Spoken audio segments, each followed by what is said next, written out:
네, 뉴스토마토의 기사로 오늘의 주요 뉴스를 살펴보는 시간 뉴스브리프의 김자림입니다. 첫 번째 소식입니다. 가상자산 비트코인이 제도권 내로 진입하게 됐습니다. 현지 시간 10일 SEC는 성명을 통해서 그레이스케일, 비트와이즈, 해시덱스 등 11개의 비트코인 현물 거래 펀드를 승인했다라고 밝혔는데요. 대표적인 위험 자산으로 평가되는 암호화폐에 자금이 몰리면서 성장주와 기술주 등의 투자 심리도 개선될 것으로 보입니다. 이에 관련해서 국내 증시 관련 종목들 살펴보겠습니다. 먼저 업비트의 운영사 두나무의 지분을 갖고 있는 한화투자증권 본주와 우선주, 그리고 우리기술투자는 어제 가격 제한폭까지 올랐고요. 외에도 또 빗썸 지분을 보유한 T사이언티픽, KCX 지분을 보유한 한일진공도 각각 두 자릿대 상승세를 보였습니다. 이런 직접적인 관련 종목들 외에도 또 블록체인 관련 사업에 도전 중인 게임사들도 강세를 나타냈는데요. 컴투스홀딩스, 위메이드맥스, 네오위즈홀딩스, 그리고 플레이위드 등이 있습니다. 다만 금융당국이 이번 상장 승인을 받은 11개 ETF에 대해서는 국내 투자자들이 거래할 수 없다라는 입장을 밝혔는데요. 이에 따라 현재 대부분의 종목들이 하락으로 출발하고 있다는 점, 특히 어제 상승폭이 컸던 종목들을 중심으로 그 낙폭이 깊다는 점도 참고해 보시기 바랍니다. 두 번째 소식 전해드리겠습니다. LG전자 관련 소식인데요. 조주환 LG전자 CEO가 올해 10조 투자로 불황 돌파라는 기사를 준비했습니다. 이 LG전자가 올해 신규 투자에만 10조 원을 투입한다라는 계획인데요. 이 CEO가 올해 M&A에서 한두 개를 성사시켜 시장에 이야기할 수 있을 것이다 라고 직접적으로 언급을 했습니다.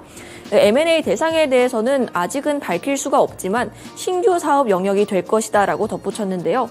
이렇게 CES에서 직접적으로 M&A에 대한 이야기가 나온 만큼 빅딜에 대한 기대감도 높아지고 있습니다.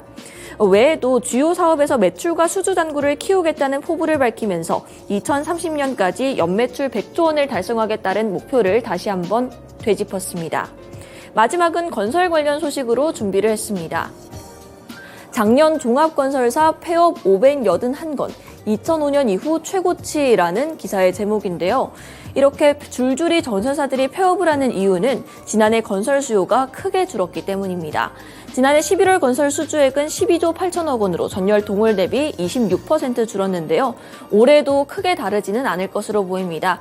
PF 부실 우려 등 수주 환경이 여전히 좋지 못한 상황이고요. 다만 정부가 올해 사회 간접 자본을 늘릴 예정이니 이 부분에 대해서는 지켜볼 필요가 있습니다.